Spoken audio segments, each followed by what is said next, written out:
All right, so welcome to Chapter 8, Lecture A. We're going to talk about electron configuration. So in discussing electron configuration, we're going to have to refer back to the periodic table quite often. And so the first thing I want to do is actually spend time setting up the periodic table. It might not make a lot of sense right now, but as we go through, I think we'll be happy that we've done this. So I hope you have a printed periodic table. And before we start writing on the periodic table, I'm going to show you on an alternate piece of paper what's going on. So essentially, I just took a general outline of the periodic table. My 5-year-old probably would have done a much better job tracing it, and I probably should have had him do it. But this first step I want you to do when you get your periodic table is take the hydrogen and helium, if they happen to be over here, and move them over here. So essentially, I'm going to take those out, and I'm going to put hydrogen and helium right here. The next thing I'm going to do is I'm going to break this off into sections. The periodic table is now going to become 4 sections. The first section I have right here, so it's these right here. The next is right here. There's kind of this transition metals here. I have this area here, and then I have the lanthanides and actinides down here. I'm going to label those sections. I'm going to start by labeling this one. This is going to be my S block. We call it an S block. Over here is going to be my P block, and it's important that we pay attention to the order in which I'm doing this, and you'll see why. So here we have S, then P. The transition metals here will be D, and these inner transition metals down here will be F. So S, P, D, and F. Next thing we're going to do is we're going to label the rows. And it's just kind of a common way of labeling. We're going to start with the S. We're going to label this 1, 2, 3, 4, 5, 6, 7. Now we started with S, and that's going to start with a 1, and then we can move on to the P. The P, we're actually going to start with 2. 2, 3, 4, 5, 6, 7. We started with the 1 with an S, we start with a 2 with a P, we'll start with a 3 for the D. 3, 4, 5, 6. We start with a 3 with a D, so for F, we'll start with a 4, and then a 5. So again, 1, 2, 3, 4, 5, 6, 7 for the S, 2, 3, 4, 5, 6, 7 for the P, 3, 4, 5, 6 for the D, and 4, 5 for the F. All right, once we have these all kind of labeled, it's going to help us understand a lot about electron configuration. So I'm gonna go ahead and move this guy over here. Because you won't have a traced outline, I just wanted to show you how I do it. Well, let's go ahead and repeat that whole process. So over here is gonna be S, P, D, F. Again, this S block I labeled 1, 2, 3, 4, 5, 6, 7. I start with a 1 with the S. Over here, the P, I'm going to start with 2, 3, 4, 5, 6. Go down to 7 if you want to. Then for D, we start with 2 with the P, so D is going to be 3, 4, 5, 6. And for the F, we're going to start with a 4 and then a 5. And once we have that down, we're looking like we're in pretty good shape. There's one more thing I want you to do, and right now we don't know it, but it will eventually become an exception. So we want to outline chromium and molybdenum,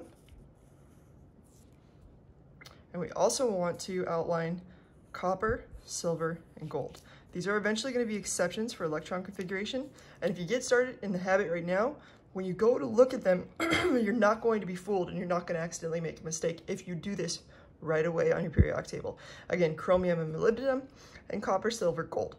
So once you have your periodic table labeled, you are all set to start to understand electron configuration. So let's do it.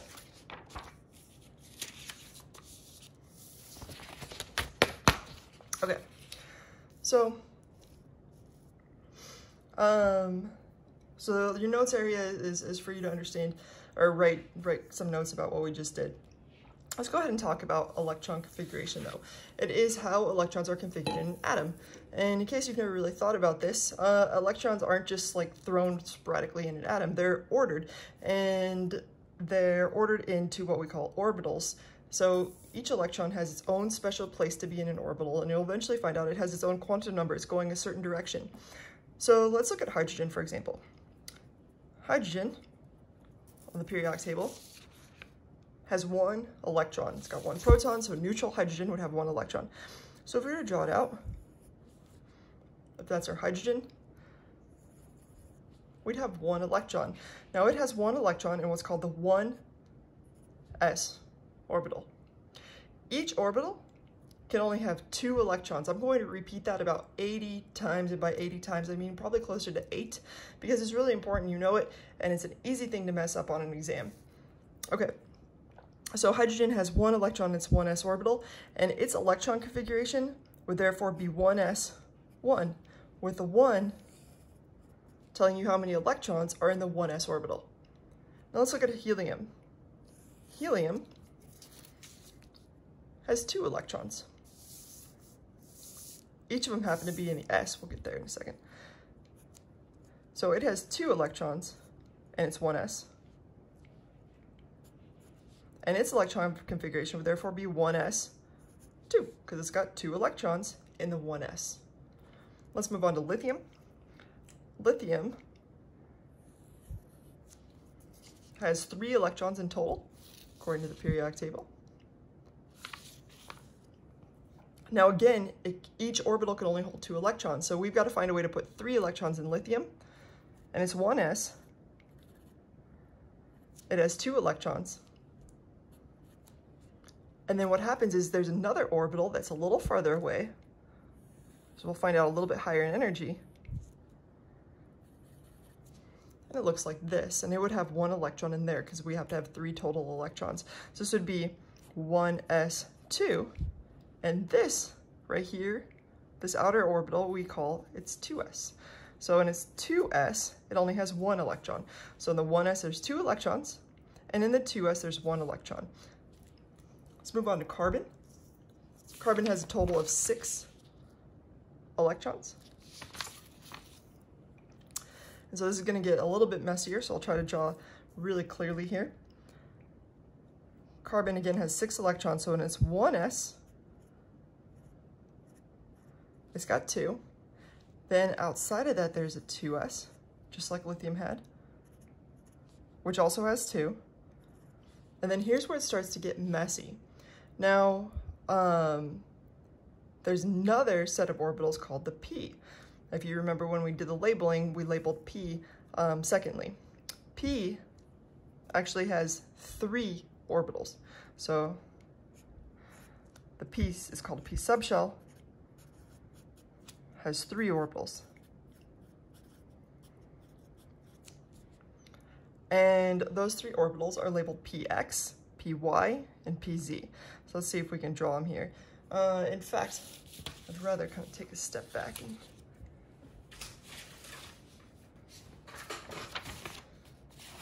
get some paper here so I can draw it more clearly for now. The p orbitals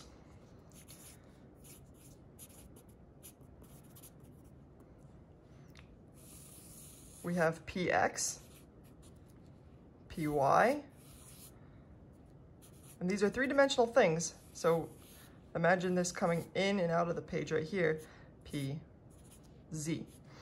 And they're labeled x, y, and z just because your x-axis would be here, your y-axis would be there, and your z-axis would be there. So these are boundaries, essentially, that the electrons are held in place by. So when we go back to carbon over here, again, we want it to place 6 electrons. Right now we have 2 in the 1s, we have 2 in the 2s, and now we've got this 2p. Again, there's px, py, and pz.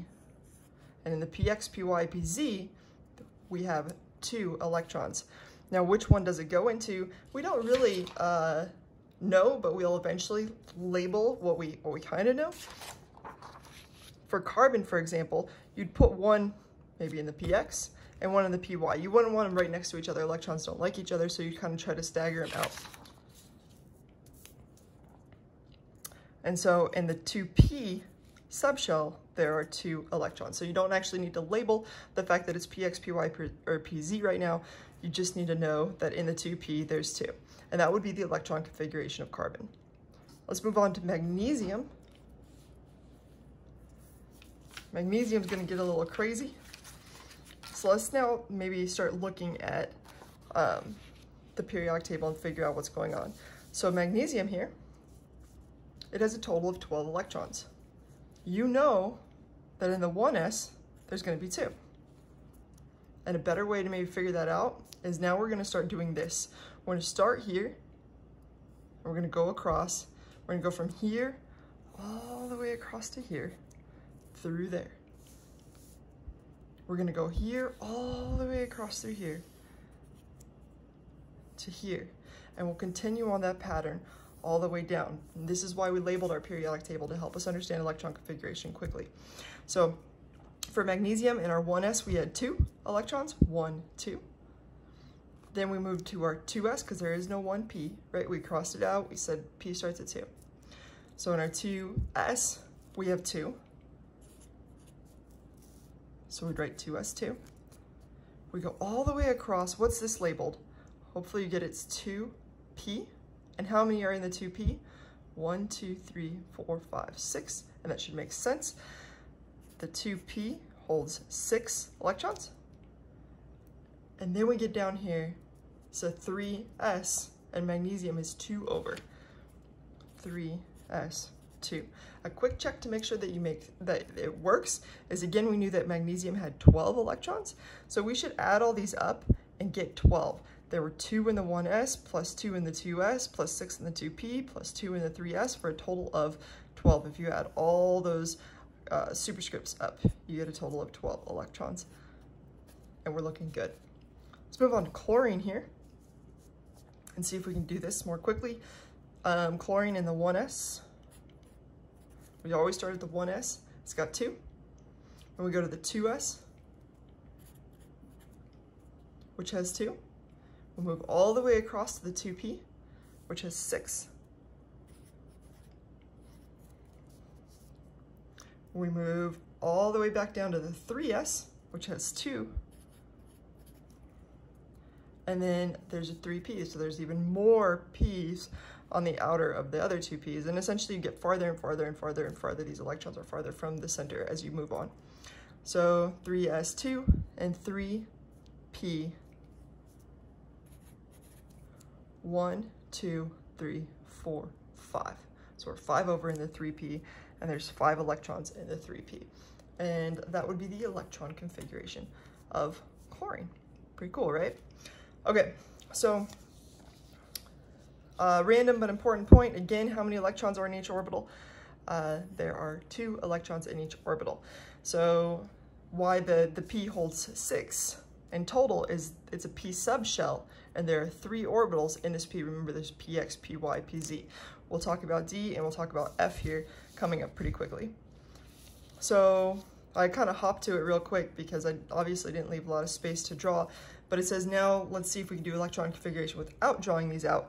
So in the 1s, or let's look at oxygen. Oxygen in the 1s, there's 2. And the 2s, there's 2. And then we stop at oxygen, it goes 2p4.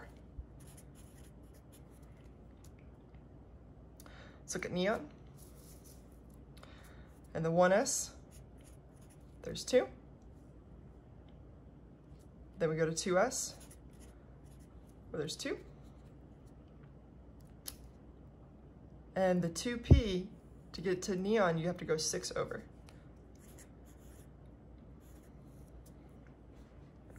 Okay, and hopefully by now you're catching up with electron configuration. If you're not, just rewatch that another time or two and see if you can really understand, because now we're going to move on to some more difficult stuff. All right, now we're going to look at silicon. Silicon's right here. So I'll go ahead and do the full electron configuration. We got 1s2, 2s2, 2p6, 3s2, 3p2. And that's a full electron configuration for silicon. Now, whether or not you see it, I don't know, but hopefully you notice that neon was 1s2, 2s2, 2p6, and that's also what silicon starts with. So these two are equivalent. What that means is that essentially this has the same electron configuration as neon. And so we can actually represent it like this, neon, and replace this whole thing with neon, and then write 3s2, 3p2. And that's a shorthand electron configuration. We'll be using it a lot. Now, the only time you can use these, you can only shorthand with noble gases. So you can only shorthand if you've got a noble gas. So we're talking about neon, argon, krypton, etc. And that makes it way simpler because when we went to silicon, we didn't have to go all the way up here. We could have said, okay, what's the nearest noble gas to silicon that had been neon? And we started at neon and then said, oh, 3s2, 3p2. If, for example, we're down here at calcium, you can start with argon and say, hey, it's argon, 4s2. All right, let's move on to the next one. Ooh.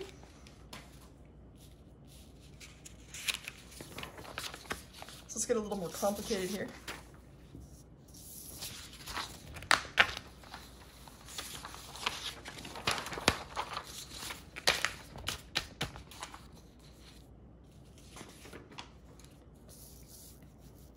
Okay, so I say shorthand really makes things easy. It does. Let's look at nickel. So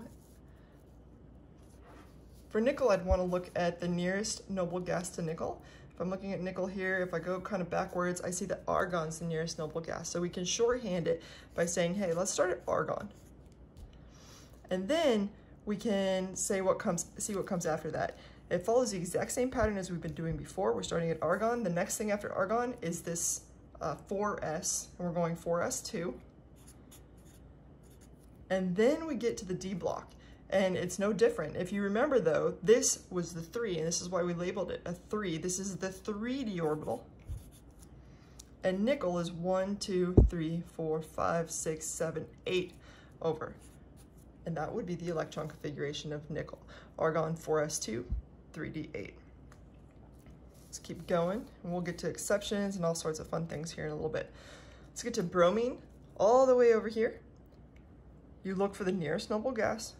That's going to be argon. And it's going to be 4s2. 3d10, there are 10 electrons in the D subshell. And then we go back over here, and now we're back to the 4s.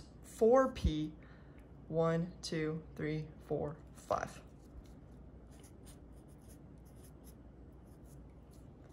That would be the electron configuration for bromine. Again, what this is telling you is how these electrons are organized in an atom.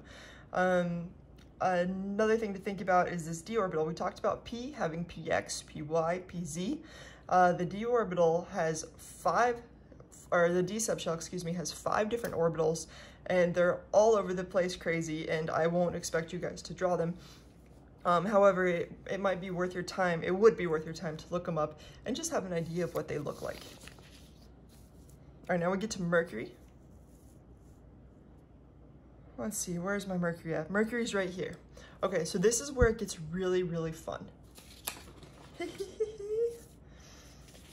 And by fun, I mean this.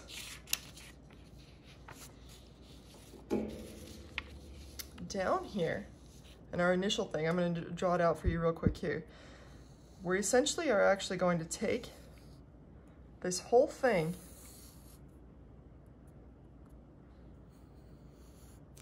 this whole block and fit it right there.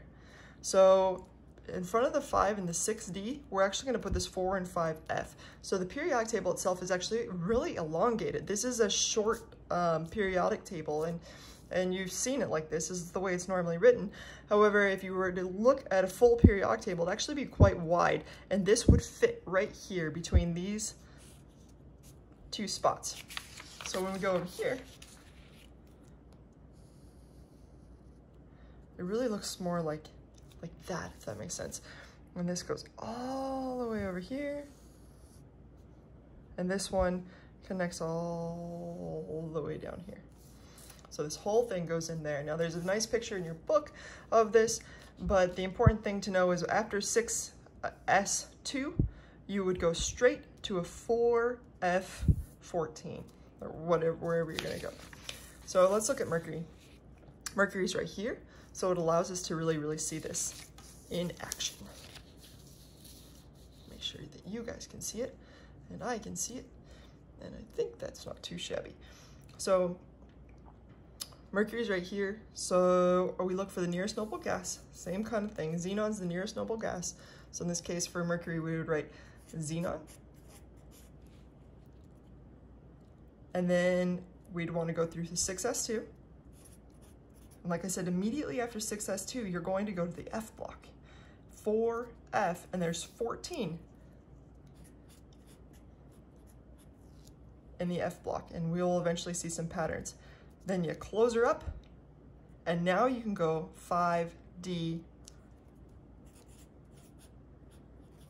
because this is the 5d, and you're going all the way over 10 spots. And so this would be the electron configuration for Mercury. Now let's do some lead. Don't really do lead, that's bad for you. And it's right here. So kind of the same exact principle. We're going to start with the nearest noble gas, which in this case is xenon. Pretty much anytime you're starting with xenon, you ought to be thinking you might have to go through the F block, and it's 6s2. Then we go 4f14, so we go from the 6s2 down here. We take a little detour down here. Then we go back to the 5d10.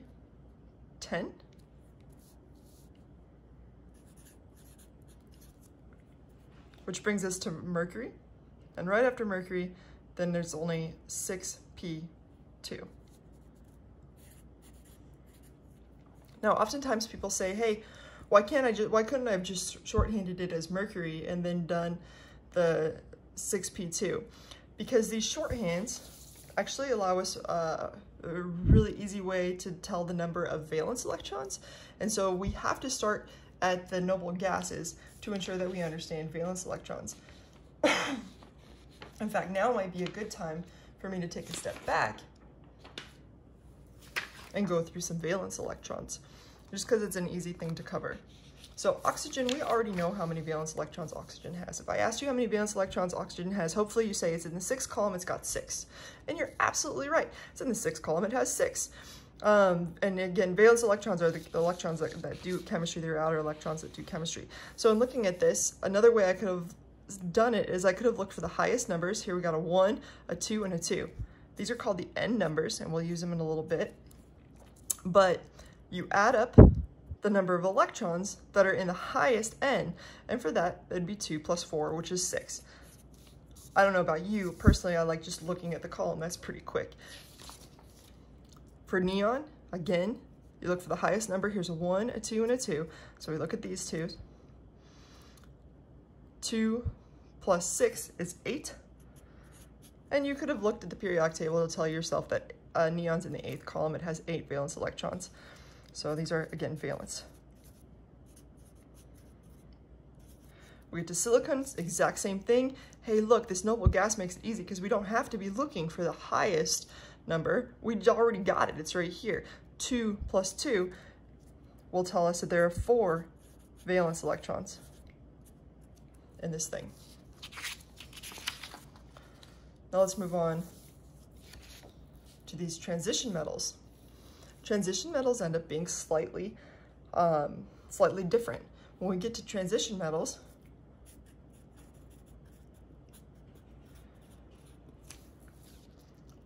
only for transition metals, meaning things here or things in here, things here, things in here, you include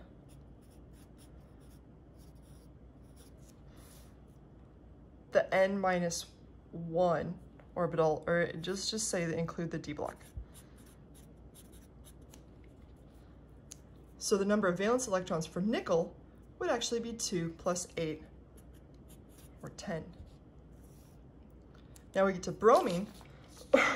Is bromine a transition metal? It's all the way over here. Hopefully you're saying no, it's not. And you already know how many valence electrons are in bromine. You know that it's 7 because it's in the 7th column. But another way to do that is say, hey, it's not a transition metal, so we're not going to include the D block.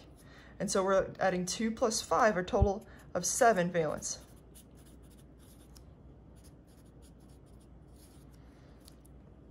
Go to mercury. Is mercury a transition metal? It is. Therefore, you include the D block. And that's 2 plus 10 is 12 valence. These 4f14, they're inner electrons. We're not going to be worried about them. We get to lead. Lead's not a transition metal, so you already know how many valence electrons it has. We only worry about the highest. We don't worry about the D, and this has a total of 4 valence electrons. Okay, so now hopefully we understand valence electrons. I think that's something that's, let me reiterate in case that seemed really complex. If it's not a transition metal, you just count the number of columns over, not including the D block. Just our normal, we count 1, 2, 3, 4, 5, 6, 7, 8. If it is a transition metal, then you include the D block. So for example, if I asked you how many valence electrons are in iron, you'd say it's 1, 2, 3, 4, 5, 6, 7, 8 valence electrons are in iron. All right. Ions should be no problem. If I asked you for electron configuration of a particular ion, so let's look at chlorine. I say specifically chloride. Chloride is Cl negative. It takes on 1 extra electron to have 8 valence electrons. And if I asked you for the electron configuration of chloride, which is what I'm doing right now, we essentially add 1 more electron to what chlorine would be. So we go here. So essentially it's asking for argon. Now we could write argon. We could just say, hey, it's argon. And this would be called isoelectric. It's got the same number. I have it written later, so I won't write it right now. Isoelectric has the same number of electrons as something else. Or we could go through, let's say, start at neon if you want to, and say neon, 3s2, 3p, 6 now. It would have been 5 of his chlorine, but we added 1 extra electron, so it's 3p6. So let me go ahead and do this at the same time. I liked this situation a little better. There we go. Okay, so again, we're looking at chlorine, but it wasn't chlorine. We added an extra electron, so it became chloride. And so we're looking at the electron configuration of argon. We could have written argon, but we're at neon, so we say neon 3s2, 3p6, just to drive the point home. All right, magnesium ion, or excuse me, manganese 2 ion. Manganese is right here. And so it's a manganese 2. If you remember, manganese 2 is Mn2+, meaning we're taking electrons away. So you're taking 2 electrons away, which brings us here to vanadium. So we're gonna say, we're looking for the electron configuration of this one right here. So we go all the way to argon. And we got 4s2, 3d3.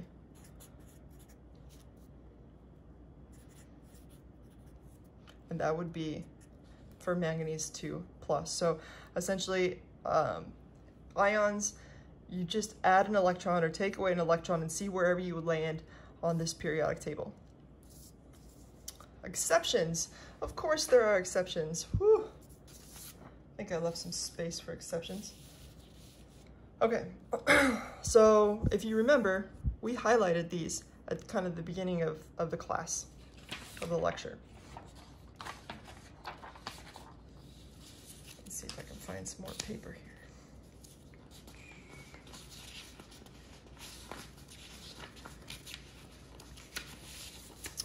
Okay.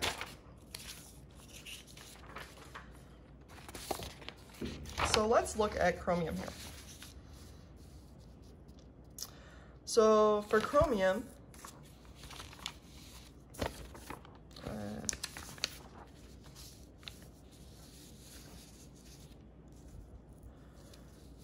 and I'm going to start laying things out linearly, which is how we'll use them a lot for the rest of the lecture. So let's go ahead and start at argon. And if we were doing chromium normally, you'd want to say argon 4s2, 3d4, right? Excuse me, sorry. So you'd want to say argon 4s2, 3d4. But if we draw this out, and this is how I like to do it, this would be my 4s orbital. And then, do you remember how many orbitals are in a d subshell? Hopefully you remember there's 5. So oftentimes you draw orbitals as lines, and then you place electrons in them. How many electrons are in each orbital? Hopefully you know 2. 2 electrons are in every single orbital. So we get to 4s2, we should put our 2 in there. What did I just do? I should probably explain what I'm doing. You put 1 up and 1 down because electrons cannot spin in the same direction. So you have one spinning this way and the other spinning this way. Now, I don't know if you can see what I'm doing, but this literally took like days for me to get this down. Try to do it. Try it. Just stop right now what you're doing. Take your fingers and see if you can do one in one direction and one in the opposite direction. It is harder than it looks. Okay, back to what we're doing. We're looking at exceptions. We decided to write chromium real quick, and this is what we wanted to write. We wanted to say, hey, it's 4s2, 3d4. And the way you would fill things is with what's called Hund's rule, where you move everything far apart. You always start with an up, and you move electrons far apart, just like when we were talking about p orbitals. They don't want to be next to each other until they have to be next to each other. So we split them apart. But in this situation, things are always looking for the most stable structure. And orbitals want to be half full or full.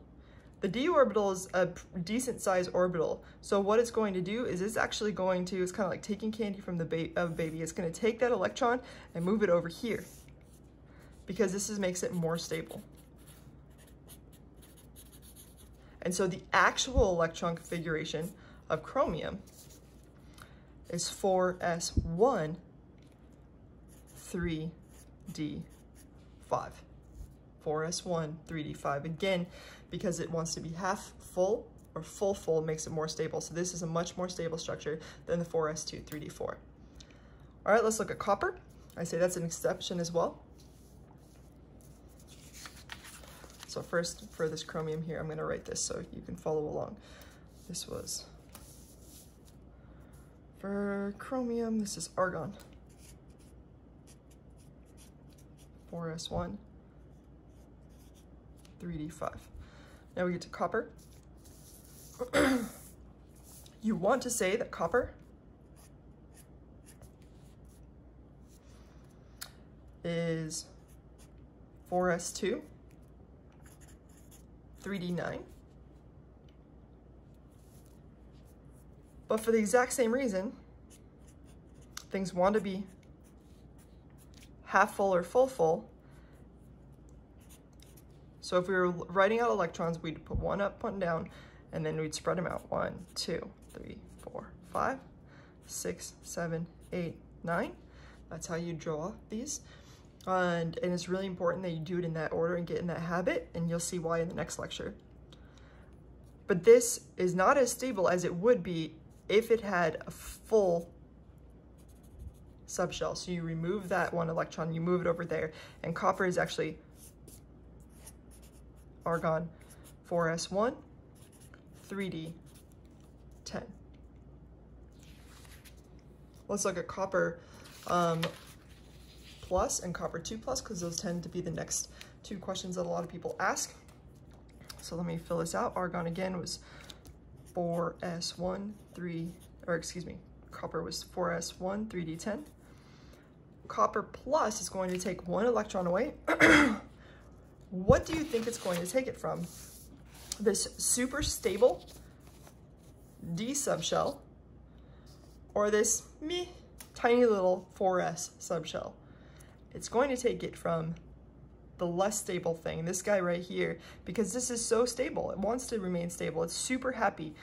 So when we take an electron away from copper, we're actually going to take an electron away from the 4s first.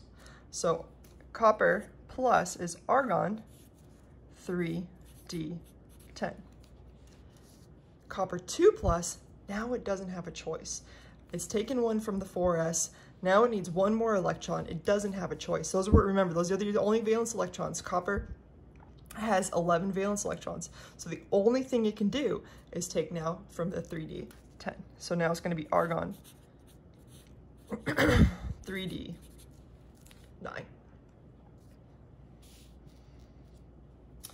All right, so those are some exceptions. If you get stuck, what I'd like you to do is refer back to this. Excuse me, this is from your from Silverberg, your book. So copyright issues, I want to make sure that you guys that they get credit. You can zoom in on any one of these things and see exactly what the electron configuration is. Now, obviously, they can't write the full thing. They write a condensed formula, but you can have a better idea of how things work. You'll see that there are some random little things here and there. For example, online, oftentimes, you'll see something written, let's see, where is one? You'll see something written where the D block comes before the F block, and sometimes you'll see the F block coming before the D block. It really doesn't matter. It's a matter of how people fill stuff and understanding the real energetics of particular atoms. There's minimal information about the energetics of particular atoms when you in terms of how they fill and how electrons are added. And so you're not going to get two choices on an exam where one's S and F and the other one's F and S or whatever.